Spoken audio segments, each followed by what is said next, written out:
Two sounds. The first was a thud, deep, heavy, the kind of sound that doesn't echo because the object absorbing it swallowed everything. Leather against canvas.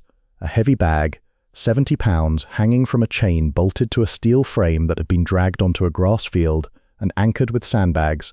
The bag swung. The chain groaned. The frame shifted 2 inches in the soft earth. The second sound was different. A crack. Sharp, clean, like a branch breaking in a cold forest. Leather against leather. A soccer ball leaving an instep at 78 miles per hour, bending through the air in a curve that defied geometry, and smacking the inside of a metal goalpost 55 yards away. Two sounds, 2 men, 1 empty field. By the time the sun dropped below the bleachers that evening, each man had tried to do what the other did best. Each man had failed, and neither of them cared about the failure. They cared about what the failure taught them. What happened on that field in the summer of 1973 was never filmed.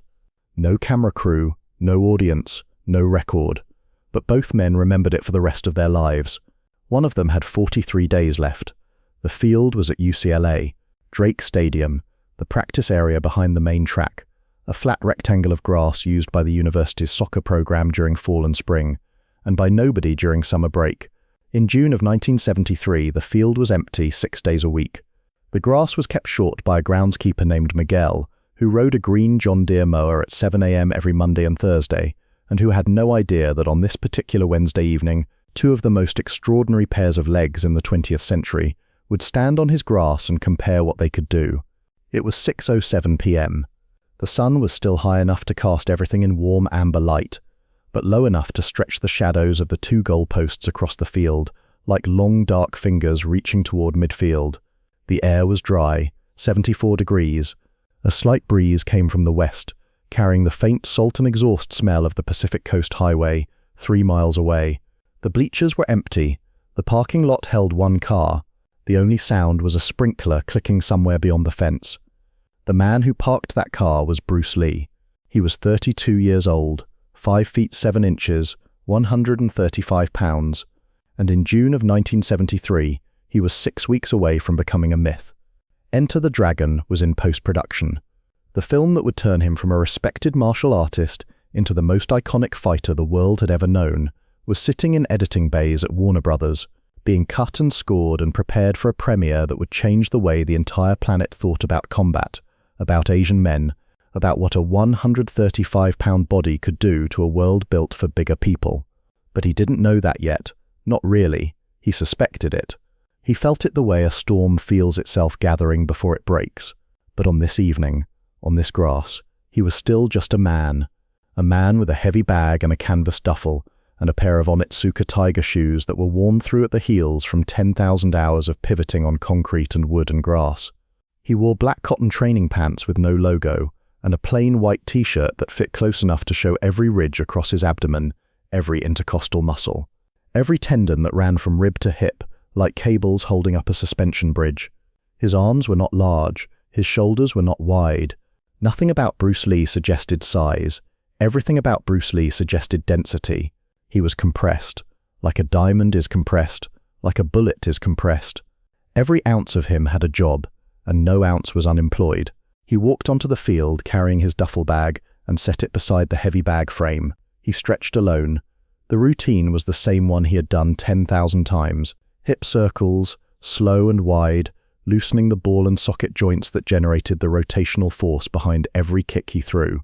Hamstring pulls, each held for 30 seconds. His forehead touching his knee, with the ease of a man whose flexibility was not a gift but a tax. He'd paid every single day since he was 13 years old. Ankle rotations, clockwise then counter. Each foot, the Achilles tendons visible beneath the skin like thin steel cables. Then the kicks. Slow ones first, front kicks at waist height, chamber extend retract, each one a sentence with a beginning, a middle, and an end. Side kicks, hip turned over, heel driving outward, his body a compressed spring that released and reset in under half a second. He moved to the heavy bag. The bag was a standard 70-pound leather Everlast, dark brown, hung from a chain bolted to a portable steel frame. Dan Inosanto had arranged for it to be set up that afternoon. The frame sat on the grass with 4 sandbags at its base to keep it from tipping. It was designed to absorb punishment from boxers, from karate students, from anyone who needed something to hit that wouldn't hit back. Bruce hit it. The first kick was a warm-up, a low roundhouse, shin to leather, the bag swinging 15 degrees and settling back. The second was harder, a mid-level side kick, heel to center mass, the bag swinging 25 degrees, the chain singing a single high note. The third was not a warm-up. He chambered his right leg, his hip rotated over. His knee pointed at the center of the bag like a compass needle finding north. And then he extended. His heel struck the center of the leather with a sound that was not a thud and not a crack, but something in between, a compression. The sound a car door makes when it shuts so precisely that the air inside the cabin pressurizes for a single moment before equalizing. The bag swung to 35 degrees. The chain screamed. The steel frame rocked on its sandbags. One sandbag slid 2 inches in the grass. He kicked again. Same leg, same technique. But this time, his hip turned over 3 degrees more, and the ball of his supporting foot pivoted in the grass. And the heel that struck the bag carried not just the force of his leg, but the rotational energy of his entire body. 135 pounds, compressed into a heel the size of a small fist, delivered in 14/100ths of a second. The bag swung to 45 degrees. The chain hit its maximum arc and snapped taut. The frame tilted on 2 legs. 2 sandbags shifted in the grass. For one moment, the heavy bag hung in the air at an angle that seemed wrong, as if gravity had paused to reconsider, and then it swung back. Bruce caught it with one hand as it returned. He didn't step backward. He didn't brace. He absorbed the 70-pound pendulum with his palm, the way a father catches a ball thrown by a child. No effort, just timing. He checked his watch, 6:12 p.m. The other man was late. Bruce returned to the bag. He worked it for another 8 minutes. Side kicks, roundhouses, a spinning back kick that connected with a flat final sound like a judge's gavel on thick oak. Each kick was slightly different from the last. He was not repeating. He was refining, adjusting the contact point by millimeters, shifting the angle of his hip by single degrees, listening to the sound each kick made against the leather. The sound told him everything. A deep thud meant the force was absorbed. A sharp crack meant the force traveled through the bag and out the other side. He wanted the crack. He always wanted the crack. The crack meant the target wasn't the bag. The target was the space behind the bag. The bag was just in the way. At 6:19 p.m., a car pulled into the parking lot behind the north end zone. Bruce heard the engine first. A rental. American-made, something large, a V8 that idled rough and ticked when it shut off. A door opened and closed, then footsteps, hard clicks on asphalt, turning to soft compressions on grass as the surface shifted from parking lot to field. Bruce stopped kicking. He turned and looked toward the north end zone. A man was walking toward him. He carried a mesh bag over his right shoulder. The bag was full, round shapes pressed against the nylon netting from inside. Soccer balls, 15 of them, black and white pentagons, the kind used in international competition, hand-stitched, each one inflated to exactly 0.9 atmospheres. The bag hung from his shoulder like it weighed nothing, though it weighed at least 25 pounds. The man was not tall, 5'8", maybe 5'9" in his shoes, but his legs were extraordinary. They were the first thing Bruce noticed, because Bruce always noticed legs. He read bodies the way most people read faces, and legs told him more than arms, more than shoulders, more than hands. Legs told him how a person moved, how they planted, how they loaded, how fast they could change direction, and where their balance lived. This man's legs were a language Bruce had never read before. From the knees down, his calves swelled with a density that seemed borrowed from a man 50 pounds heavier. His thighs were thick and sculpted, each quadricep head visible through his training shorts, the vastus medialis bulging above the knee like a fist wrapped in brown skin. These were not gym muscles. These were not weight room muscles. These were muscles built by 22 years of sprinting, stopping, cutting, jumping, pivoting and striking a ball with more precision than most surgeons use a scalpel. These were muscles that had been asked one question 10,000 times, "What can you do next?" and had answered it 10,000 different ways. He walked with a rhythm that was loose and efficient. His body covered ground faster than the pace suggested, like a man who had learned long ago that the shortest distance between 2 points was not a straight line, but the path that wasted the least energy. His arms swung easily. His spine was straight without being stiff. His feet landed heel to toe with the soft authority of someone who trusted every surface he walked on, because he had conquered surfaces far less stable than grass. Mud in monsoon season, sand on beaches in Rio, frozen dirt in European winters, the slick artificial turf of indoor stadiums under 10,000 watts of television light. His skin was dark, smooth, polished by 2 decades of tropical sun and Atlantic salt. His face carried a smile that seemed to have started before his brain decided to smile, as if his default expression was warmth and everything else was just weather passing through. He wore white cleats, already laced, as if he had put them on in the car because he could not wait 1 extra minute to feel grass beneath studded soles. Bruce watched him walk. He didn't move toward the man. He didn't wave. He stood beside the heavy bag with his hand resting on the leather, and he watched. In martial arts, Bruce had a principle he taught every student. The first information is how they walk. Before a word, before a stance, before a fist is formed, the walk tells you everything. This man's walk told Bruce 3 things. First, he was an athlete. Not a recreational athlete, not a weekend athlete, a professional athlete at the highest level of human physical achievement. Every step was calibrated.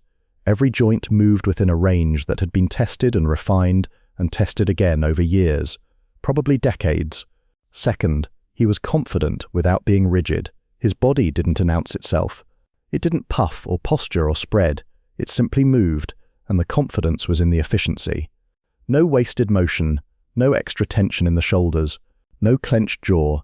He was relaxed the way water is relaxed, not because it lacks force, but because it doesn't need to prove it has force until the moment arrives. Third, his power was in his legs, not his arms, not his core, not his chest, his legs. Everything above the waist was built to serve what was below. His upper body was lean, almost slight, but from the hips down he was a different person, a different animal, a different engineering project entirely. His legs were the engine, everything else was the car. Bruce recognized this, because Bruce was the same way. His own power lived in his hips and legs. His punches were famous, but his kicks were what kept him awake at night, refining. His legs were his obsession. And now, walking toward him across a UCLA practice field at 6:19 p.m. on a Wednesday in June, was a man whose legs were clearly the product of an equally consuming obsession. The man reached the 50-yard line. He lowered the mesh bag of soccer balls to the grass. He looked at Bruce, then at the heavy bag, then at the chain still vibrating faintly from the last kick, then back at Bruce. He extended his hand. "Dan told me you have the most dangerous kick in America," the man said. His voice was warm, his English fluent but musical, each word arriving with the soft rise and fall of a Brazilian accent that turned consonants into suggestions and vowels into melodies. Bruce took the hand. The grip was firm but not aggressive. The man's palm was large, calloused in places Bruce didn't expect. Not across the knuckles like a fighter's, across the base of the fingers and the heel of the palm. Calloused from catching himself on grass and dirt and turf 100,000 times, from falling and getting up, from sliding and recovering, from living on the ground at speed.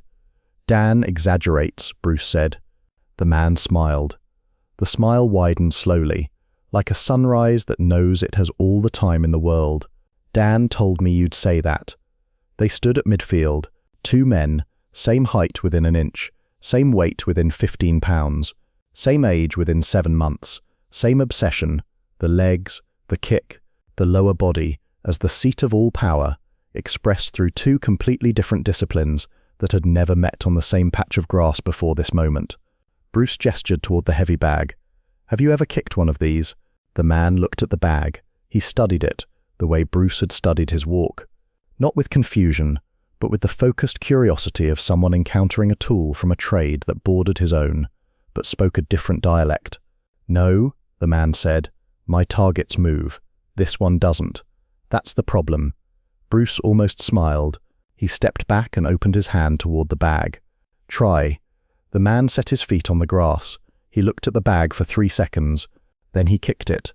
A natural instep kick, the same motion that had generated over 1,000 professional goals on 6 continents. His foot struck the leather with the inside of his right foot, wrapping around the surface the way he wrapped around a ball, contact maintained for as long as possible. Energy transferred gradually, the follow-through carrying his entire leg past the point of impact. The bag moved, barely. It swung maybe 10 degrees and settled back. The man looked at it, then at his foot, then at the bag again. He frowned, but the frown carried no frustration, only data. He kicked again, harder this time, driving from the hip. The bag swung 15 degrees, better, but not impressive, not even close to what Bruce had done. Third kick, he put his weight behind it, stepping into the strike the way he would step into a long-range shot on goal. His right leg drove forward, his body leaning back for counterbalance, his foot making contact flush against the center of the bag. The bag swung 20 degrees. The chain murmured. The frame didn't move. The man stepped back. He looked at the bag and laughed. Not embarrassed. Delighted by his own failure, the way a musician laughs when they pick up an unfamiliar instrument and produce a sound that is technically correct and utterly lifeless. "This is not my game," he said. Bruce nodded. "Now watch." He positioned himself. Left foot forward, right foot back, hips loaded. He didn't bounce, he didn't take a breath. He simply existed in the stance for 1 second, and then the stance was gone, and the kick was there, as if the stance had been a cocoon, and the kick was what had been growing inside it. His right heel struck the center of the bag. The bag swung to 35 degrees. The chain sang. The frame shifted. He kicked again. A roundhouse this time, shin to leather, his hip rotating through the strike like a door swinging on a hinge. The bag swung to 40 degrees. The sandbag scraped in the grass. One more, a side kick, full power, everything he had, compressed into a heel the size of a child's fist, traveling in a straight line at a velocity that was difficult to process visually. The bag exploded to 45 degrees. The chain hit its maximum arc. The frame tipped onto 2 legs. One sandbag fell over. The bag hung in the air at that impossible angle for a fraction of a second, and then swung back. Bruce caught it with one hand. The field was quiet. The man stared at the bag, then at Bruce's leg, then at the bag again. His smile was gone, not replaced by anything negative, replaced by something Bruce recognized immediately: respect. The specific kind of respect that only one master gives to another. The kind that doesn't need to be spoken, because both people already know the language. "How much do you weigh?" the man asked. 135. The man looked at the bag. 70 pounds of leather and sand and stitching. He looked at the chain, still vibrating. He looked at the steel frame sitting crooked on the grass. "That bag weighs more than you." Bruce let go of the leather. He wiped his hand on his pants. "The bag doesn't know that." The man was quiet for 4 seconds. Then he bent down, unzipped the mesh bag, and placed a soccer ball on the grass at midfield. "My turn," he said. He placed the ball on the grass with the care of a man placing a chess piece on a square he'd been thinking about for hours. His fingers pressed the black and white panels, checking the pressure by feel. He didn't need a gauge. His fingers were the gauge. 22 years of touching this object had made his hands as sensitive to a soccer ball as a jeweler's hands are to a diamond. He could feel a half psi difference through his fingertips. This ball was right. 0.9 atmospheres, match weight. He stood over it. Midfield, 55 yards from the goalposts at the south end zone. The posts were white, standing against the amber sky like a tuning fork waiting to be struck. He took 4 steps back, not 3, not 5, 4. The distance was automatic. It had been automatic since he was 15 years old. Since the afternoon, he signed his first professional contract in Santos, and the coach told him to take free kicks from anywhere he wanted, because nobody could tell him where to stand. He had found 4 steps that day and never changed them. 3 breaths, deep, each one filling his lungs to the bottom, expanding his rib cage, pressing the oxygen into his blood, the way a bellows presses air into a fire. On the 3rd exhale, he moved. His approach was not fast. It was precise. 3 strides, each one longer than the last, building momentum the way a wave builds height as it approaches shore. His left foot planted 6 inches behind the ball and 4 inches to the left. His right leg drew back. Not just the leg, his entire body rotated around his planted left foot, like a compass needle swinging to north. His hip opened, his knee rose, his ankle locked into a position that turned his foot into a curved surface, a scoop, a ramp, and then his right foot struck the ball. The contact lasted 0.015 seconds. In that time, his instep wrapped around the lower third of the ball and applied spin, topspin and side spin simultaneously at a rate of roughly 600 revolutions per minute. The ball launched from the grass at an angle of 22 degrees. It traveled not in a straight line but in a bending arc, a curve that started 4 feet to the left of the right goal post, and then bent inward, pulled by the spin, corrected by the physics of air resistance against rotating leather. The ball passed through the uprights, dead center, 55 yards. The net behind the posts was missing. This was a practice field, not a match pitch, so the ball sailed through the frame and rolled across the end zone grass until it stopped against the base of the fence. Bruce watched the entire flight path. His eyes didn't track the ball. They tracked the curve, the bend, the way the ball started in one direction and ended in another, as if it had changed its mind in mid-air. He had never seen a projectile move like that. In his world, everything traveled in straight lines. A punch traveled straight. A kick traveled straight. A side kick, a jab, a front kick. Every technique he'd ever mastered was built on the principle that the shortest distance between the weapon and the target was a line, and the fastest weapon was the one that traveled that line with the least deviation. This ball didn't travel a line, it traveled a story. It had a beginning, a middle, and a twist ending. How fast? Bruce asked. This one? Maybe 75, 78 miles per hour. How accurate? The man looked at Bruce. The smile returned. Where do you want the next one? He placed a second ball on the same spot. Left upright, he said. Not a question, a declaration. He took his 4 steps back, his 3 breaths, his 3-stride approach. His foot struck the ball with a sound like a heavy book slamming shut. The ball flew in a different arc this time, flatter, faster, bending less. It clipped the left upright with a metallic ring that traveled across the empty field and bounced off the bleachers and came back as a faint echo. The ball ricocheted into the end zone. He placed a third ball, right upright, same routine, 4 steps, 3 breaths, 3 strides, contact. The ball cut through the air on a mirror image arc, bending right instead of left, same speed, same height, same impossible precision. It struck the right upright, the metal rang again.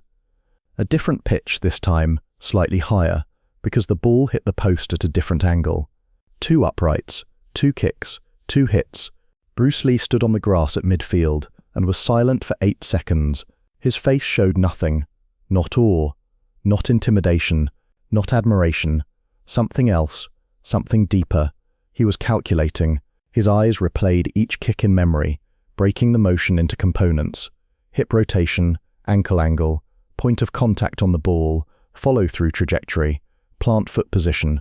He was reading the man's kick the way a linguist reads a sentence in a language he doesn't speak but recognizes the grammar of. The structure was familiar, the vocabulary was foreign. "Let me try," Bruce said. The man gestured toward the mesh bag. Bruce pulled out a ball and placed it on the grass at midfield. He stared at it, a soccer ball, a sphere of stitched leather panels, 14 ounces, 27 inches in circumference. He had kicked thousands of objects in his life, heavy bags, focus pads, wooden dummies, human bodies, air.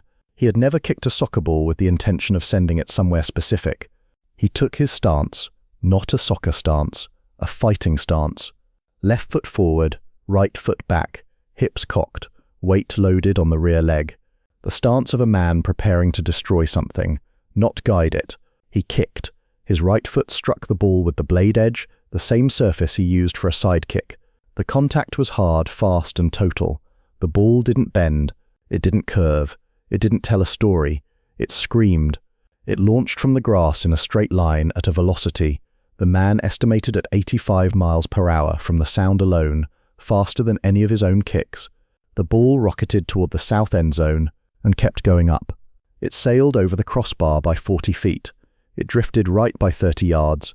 It cleared the end zone, cleared the fence, cleared the parking lot, and disappeared somewhere beyond the tree line with a faint rustle of leaves that both men heard in the silence.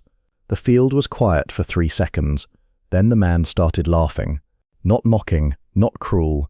The laughter of a man watching another man apply extraordinary power to an unfamiliar problem and produce a result that was simultaneously impressive and completely useless. The laughter of recognition. He had seen this before. He had seen young players in Brazil with legs like cannons who could kick a ball through a wall but couldn't place it within 10 feet of where they wanted it.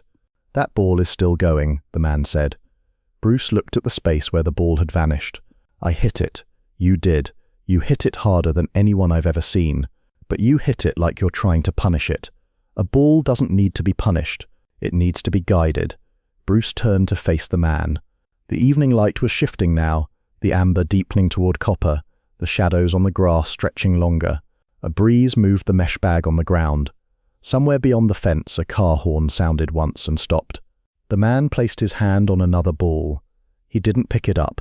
He just rested his palm on the top panel and spoke 5 words. "Power without direction is noise." Bruce stared at him. Then he smiled. A real smile. Not the polite camera smile he gave interviewers. Not the controlled half smile he showed students. A full smile that reached his eyes and changed the geometry of his face. "Sound familiar?" Bruce said. The man paused. Something moved behind his eyes. He recognized the reflection. The principle Bruce had thrown back at him was his own principle, the same one he had taught young players in Santos and São Paulo and at national team camps in Rio de Janeiro for 15 years. Control over force, placement over power. The foot is not a hammer, the foot is a pen. You don't beat the ball, you write with it. He had been teaching this lesson his entire career, and now a man who had never kicked a soccer ball in his life had heard it once and handed it back to him like a mirror. "Yes," he said quietly, "it sounds very familiar." Bruce pulled another ball from the bag. "Show me." The man knelt on the grass. He repositioned Bruce's feet. "First, don't kick with the blade, kick with the instep." He tapped the inside of Bruce's right foot, the flat surface between the ankle bone and the big toe. "This part, the ball needs a curved surface to ride on. You're giving it a flat wall. A flat wall sends it straight. A curved surface sends it where you want." Bruce adjusted. The man moved his ankle. "Relax this. Don't lock it. A locked ankle is a locked mind. Let the foot shape itself around the ball at the moment of contact." Second kick. Bruce struck the ball with his instep instead of his blade. The ball was lower, straighter. It flew toward the goalposts with less height and more direction. But it still missed. 15 yards wide to the right. It rolled across the end zone and hit the fence. Better. Not good. "Your follow-through," the man said. "You retract. In your art, you kick and pull back. Yes?" Bruce nodded. Every martial arts kick he'd ever trained, side kick, roundhouse, front kick, hook kick, ended with a retraction. Chamber, extend, strike, retract. The kick goes out and comes back like a piston. The retraction was safety. The retraction meant you recovered your balance, kept your weapon close, didn't leave your leg exposed. "In my game," the man said, "the kick doesn't come back. The kick follows the ball. Your foot goes where you want the ball to go. If you pull your foot back, the ball doesn't know where you wanted it. You have to point the way. Follow through. Let your leg finish the sentence." Third kick. Bruce struck the ball and forced himself not to retract. His leg followed through, his foot rising after contact, pointing toward the goalposts.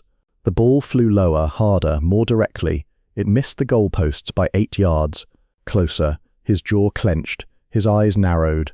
He was a man who mastered things quickly, and this thing was not being mastered quickly enough. "You're fighting it," the man said. "The ball is not your opponent. It's your message. Don't send force at it. Send intention through it." Fourth kick. Bruce set the ball on the grass. He stood over it for 4 seconds. He closed his eyes. When he opened them, he didn't look at the ball. He looked at the goalposts. He drew a line in his mind from his foot through the center of the ball to the space between the uprights. He stopped thinking about the kick. He thought about the destination. He struck the ball. It flew. Not in a curve, not in the beautiful bending arc the other man produced. It flew in a straight line, wobbling slightly, rotating unevenly, with all the elegance of a rock thrown by a child. But the line was correct. The ball sailed through the uprights, 10 feet above the crossbar, ugly, graceless. But through, the man clapped once, a single sharp clap that sounded like a starter's pistol. Bruce didn't celebrate. He looked at the goalposts, then at his foot, then at the goalposts again, already calculating what was wrong, already planning the 5th kick, already dissatisfied. "You're not going to enjoy that, are you?" the man said. "It went through. But it wasn't beautiful. Bruce looked at him. Does it need to be beautiful? The man sat down on the grass.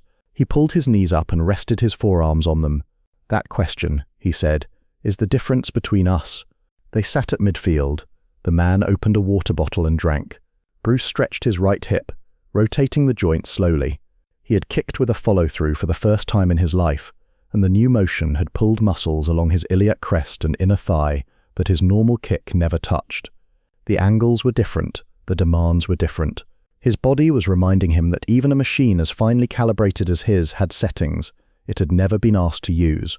The man sitting across from Bruce Lee at that moment was not simply a soccer player. He was, by most measures, the most famous athlete alive on Earth. He had scored more than 1,000 professional goals. He had won 3 World Cups. 3. The first at age 17 in 1958 in Sweden, when he was still a teenager with bare feet and no money and a mother who didn't want him to play. The second in 1962. The third in 1970 in Mexico City, in a final that was watched by an estimated 1 billion people on television. 1 billion, a number that made him more watched, more known, more recognized than any human being on the planet in 1970, except possibly the Pope and the President of the United States. His name was spoken in 40 languages on 6 continents. When he walked through airports in Rome, in Lagos, in Buenos Aires, in Tokyo, traffic stopped. When he played, stadiums of 200,000 people stood and chanted a single word. When he retired from Santos FC in 1974, the government of Brazil would declare him a national treasure, literally making it illegal for any foreign team to sign him, a law they would later relax when the New York Cosmos offered enough money to change history.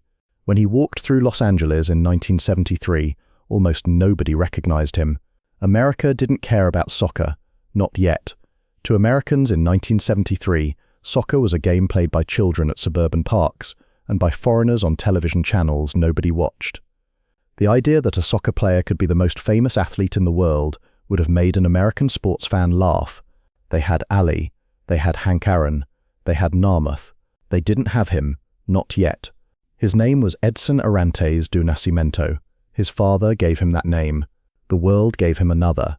The world called him Pelé. Bruce took a drink of water. Nobody in this country knows who you are. Pelé smiled. The same sunrise smile from the first handshake. Nobody in my country knows who you are. They both laughed.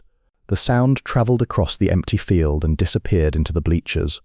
2 men who moved entire nations with their legs sat on grass in a country that underestimated both of them. Dan said, "Your legs do what my hands do." Bruce said. He was wrong. Pelé raised an eyebrow. "Your legs do what my hands wish they could do." "What do you mean?" "My kicks destroy. Yours create. You put the ball exactly where you want it. I put my kick exactly where I need it. But yours builds something. A goal, a play, a moment. Mine ends something. A fight, a confrontation, a threat." Pelé was quiet. He pulled a blade of grass from the ground and rolled it between his fingers. "You think destruction and creation are different? Aren't they? A sculptor destroys the stone to create the statue. A musician destroys the silence to create the song. Maybe your kicks and mine are the same thing, wearing different clothes." Bruce said nothing for 11 seconds. Pelé counted. Not because he was timing, because the silence had weight, and he could feel each second of it settle between them, like stones being placed on a scale. "Teach me your kick," Bruce said. Pelé stood. He walked Bruce through the fundamentals. A basic instep drive, plant foot beside the ball, striking foot locked but not rigid, hip driving through the ball, not at it, follow through toward the target. He placed his hand on Bruce's hip and adjusted the rotation. "You turn too fast. In your kick, speed is power. In mine, timing is power. Slow the hip. Let the ball leave your foot. Don't send it away. Let it go." Bruce tried. His first instep drive was stiff. His body wanted to snap. His tendons wanted to retract. 20 years of martial arts training pulled against every instruction Pelé gave. By the 5th attempt, the ball flew straighter, lower, more controlled. Not good, but closer. "Now teach me yours," Pelé said. Bruce walked him through a basic side kick. Chamber the knee, rotate the hip, extend the heel, retract. Pelé's first attempt was loose and wobbly. his body following through when it should have snapped back, his hip staying open when it should have closed. His leg wanted to sweep. Bruce's kick demanded it punch. "Close your hip," Bruce said. He placed his hand on Pele's hip bone and pushed it forward. The power doesn't come from the leg, it comes from here. The hip turns over, the heel travels in a straight line, and the force goes through the target. Not at it, through it. Pele tried again. The heavy bag swung 20 degrees. He tried again, 25 degrees. His leg was learning a new sentence, and the grammar was backward from everything he knew. In his game, the foot caressed the ball. In Bruce's game, the foot pierced the target. "That's the difference," Bruce said. "You send the ball away, I send the force through." Pele wiped sweat from his forehead. "That's the difference between a letter and a bullet." Bruce held his gaze. "That's the difference between communication and destruction." Pele shook his head slowly. "No, you said destruction. I say communication. A bullet communicates. It says something very clearly. It says, stop." The sun was setting. The amber had deepened to copper and was now sliding toward the violet of early dusk. The shadows of the goalposts reached past midfield and touched the edge of the north end zone. The sprinkler beyond the fence had stopped. The only sound was the faint hum of traffic on Sepulveda Boulevard, half a mile east. One ball remained in the mesh bag. Pele pulled it out. He placed it at midfield. One more, together, he explained. He would kick the ball at the right upright. Bruce would kick a stone at the left upright. Same moment, same distance. Two different weapons aimed at two different targets on the same frame. Bruce found a stone on the running track bordering the field. Slightly larger than a golf ball. Smooth, dense. He tossed it once, caught it, felt its weight. He set it on the grass at midfield, 8 feet from the soccer ball. They lined up, side by side. 2 men, same height, same build, same sunset behind them. Pele took his 4 steps back. Bruce took his fighting stance. Pele kicked. The ball curved in a perfect arc. The most perfect arc of the evening, bending toward the right upright, with the certainty of a sentence written by a man who had been writing it for 22 years. It struck the right upright. The metal rang. The sound hung in the air. At the same instant, Bruce kicked the stone. His heel struck it flush and sent it screaming across the field in a straight line. Fast, vicious, no curve, no bend, no story, just a bullet. The stone missed the left upright by 2 feet. They stood side by side and looked at the goalposts. Pele hit his target. Bruce missed his. Bruce bent down and picked up another stone. Again. Pele shook his head. "No, I missed. You did. But you tried my game, on my field, with my rules, with a stone instead of a ball. That takes more power than any kick you've ever thrown." Bruce looked at the stone in his hand. He turned it over, felt its weight, felt its uselessness. "The stone was never the real target," he said. "No," Pele said. "It wasn't." They walked off the field together as the last light turned the grass from green to gold to shadow. Their footsteps made no sound. The goalposts stood behind them in the dark, one upright still humming faintly from the strike of a ball that had been aimed exactly where it needed to go. The parking lot, 2 cars, the sky was purple. The first stars were appearing over the San Gabriel Mountains to the east. Pele put the mesh bag of soccer balls in his trunk. 14 balls. One was still somewhere beyond the tree line where Bruce's first kick had sent it. Neither man mentioned it. It had served its purpose. Bruce carried the heavy bag frame over one shoulder, collapsed flat, and slid it into his back seat. They met between the 2 cars. The handshake was different this time. Longer. Pele placed his left hand over both their clasped right hands, and Bruce did the same. 4 hands stacked. 4 hands that between them had changed the way millions of people understood what a human body could do. "Come to Brazil," Pele said. "I'll put you on a real field, with a real crowd." "Come to Hong Kong," Bruce said. "I'll put you on a real mat, with a real opponent." Pele laughed. "I'm better on grass. Everyone's better on grass. That's why the mat is harder." They held the handshake for 3 more seconds. Then Pele let go, opened his car door and sat behind the wheel. Bruce walked to his Mercedes. They pulled out of the parking lot in opposite directions. Pele drove east toward his hotel in Beverly Hills. Bruce drove west toward Bel Air. In the car, Bruce drove with the windows down. The night air was cooling, carrying jasmine from somewhere, and exhaust from the freeway. He replayed every kick in his mind, the four-step approach, the instep contact, the follow-through, the ball going through the uprights, ugly, wobbling, but through.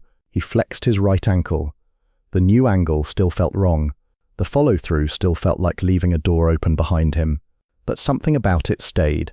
The curve, the guidance, the sending instead of the striking. The idea that a kick could build something rather than end something. Pelé drove with the radio on, a station playing American rock that he didn't recognize. He rubbed his right shin, which ached from kicking the heavy bag. The impact had been alien.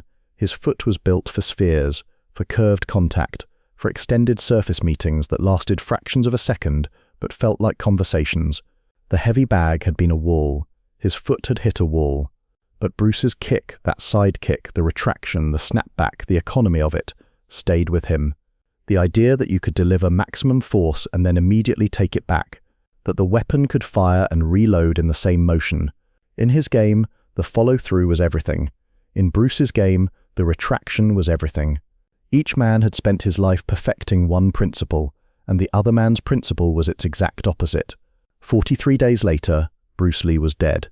July 20th, 1973. A bright room in Hong Kong. A headache. He lay down. He did not wake up. He was 32 years old. Enter the Dragon. Premiered 6 days later. He never saw his own legend begin. The most famous martial artist in history was not alive for the moment the world discovered him. Pelé learned about it from a newspaper in São Paulo. He read the headline twice. He set the paper on the table and sat very still for a long time. He thought about the field, the kicks, the stone that missed by 2 feet, the ball that went through the uprights, the man who stood beside him at sunset and tried something he'd never tried before and failed at it and didn't care and tried again. In 1975, 2 years after Bruce died, Pelé came to America. He signed with the New York Cosmos of the North American Soccer League. He played in the country that didn't know his name. He scored 64 goals in 107 games. He filled stadiums. He made Americans care about soccer for the first time. He changed the trajectory of the sport in the United States forever. Pelé lived to 82 years old. He died on December 29, 2022, in São Paulo. In 5 decades of interviews, he mentioned Bruce Lee exactly once, in a 1977 conversation with a Brazilian journalist who asked him about unusual friendships. Pelé said, "I met a man in Los Angeles who kicked harder than anyone I've ever played against. He wasn't a footballer, he was something else entirely, something I didn't have a word for." The journalist asked, "Who was he?" Pelé smiled, the same sunrise smile, a man whose legs spoke a language I almost learned. In June of 1973, 2 men stood on an empty field in Los Angeles. One kicked balls for a living. The other kicked to end fights. One was a letter. The other was a bullet. For 90 minutes on a patch of grass that nobody was watching, they tried to become each other. Neither one succeeded. Both of them grew.